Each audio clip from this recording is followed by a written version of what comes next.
And together with this last thought itself is the karmic energy. That is how it is flowing. That is how it is going without a permanent entity. Karma comes to existence when the favorable conditions arise. It is like, suppose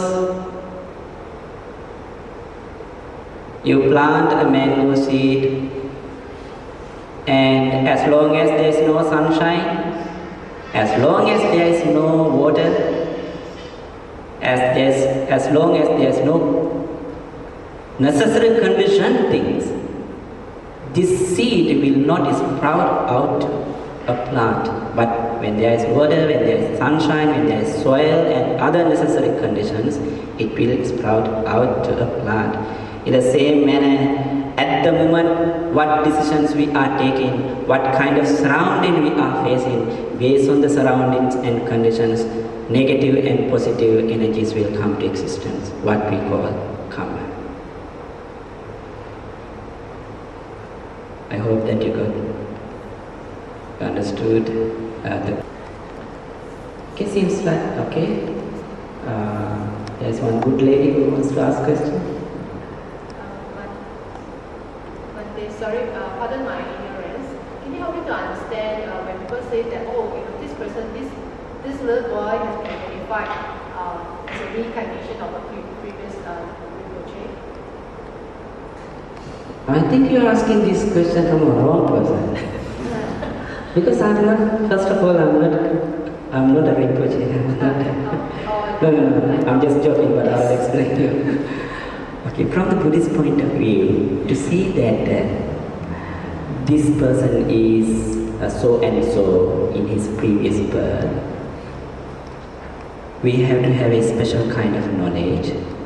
This knowledge is known as Pubbē Nivāsānussati Gnāna.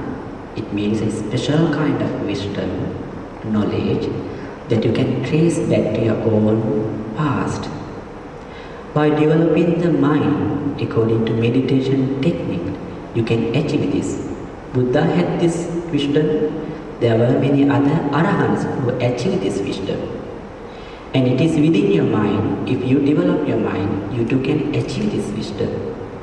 So from the Buddhist point of view, yes, that is possible to say.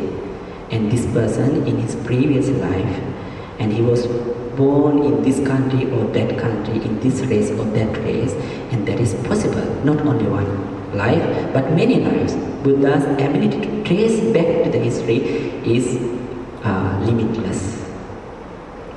So, that is possible. To understand this, let us take our ordinary experience about our day-to-day life. I ask you some questions, you may reply me as you like.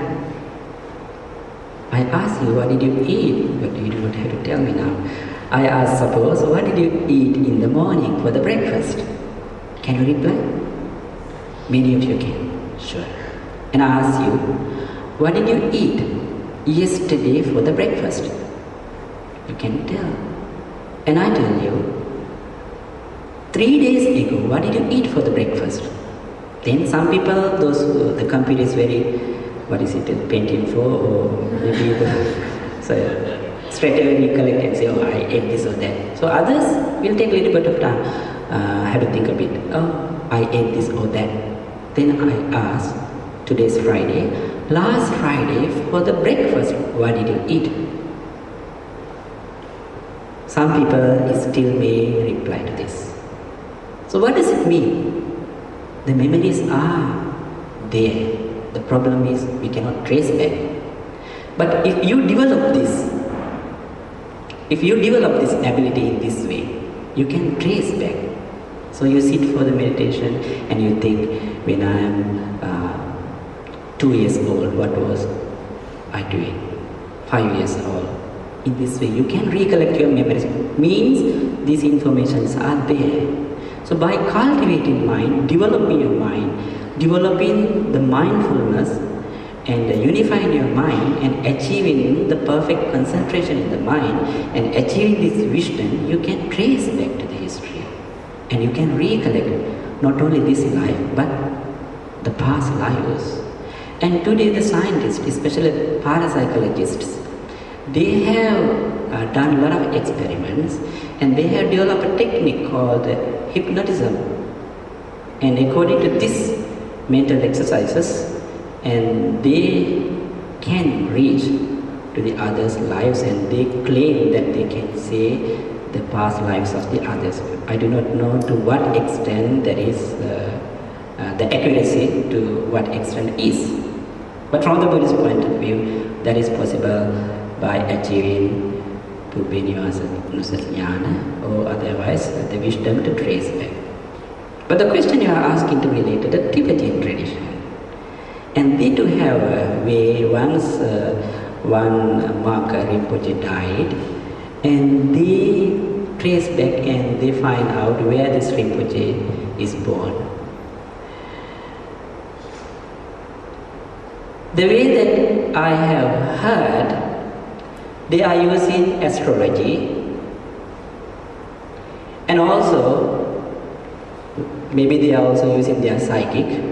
I do not know, but if you ask a Rinpoche, he will explain you the exact way. But another way I think they are using is, once they suspect this boy is born, the previous life he was a Rinpoche, so what do? They take those items that this particular Rinpoche used to use. Suppose if he was using a pen, so they take this pen, and they also take many other different colorful pens.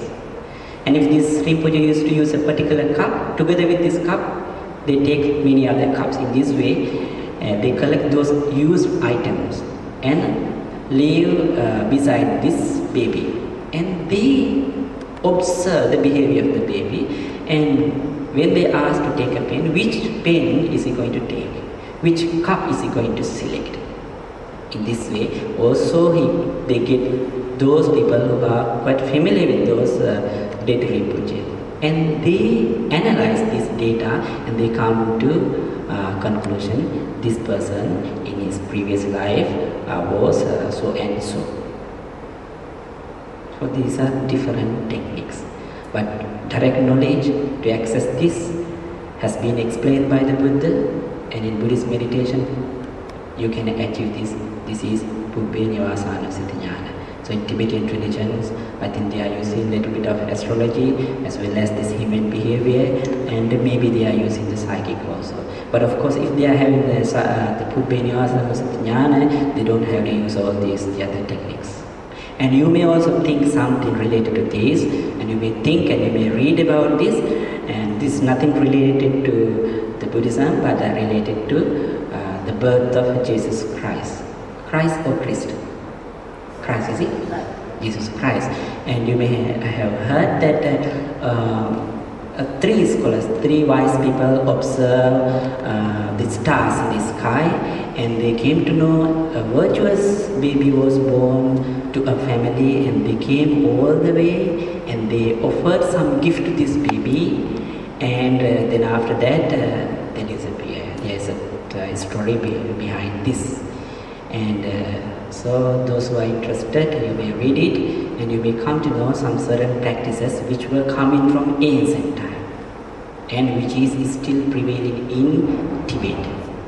And Jesus Christ was born, every one of you know, how long ago? Yeah, that's after the Buddha, right?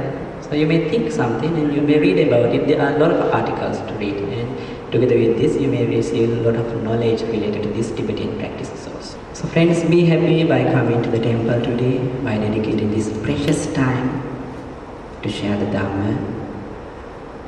You accumulated a lot of positive thoughts, a lot of merits. And let us share these merits with the other living beings. May the Devas be shared these merits, having shared these merits.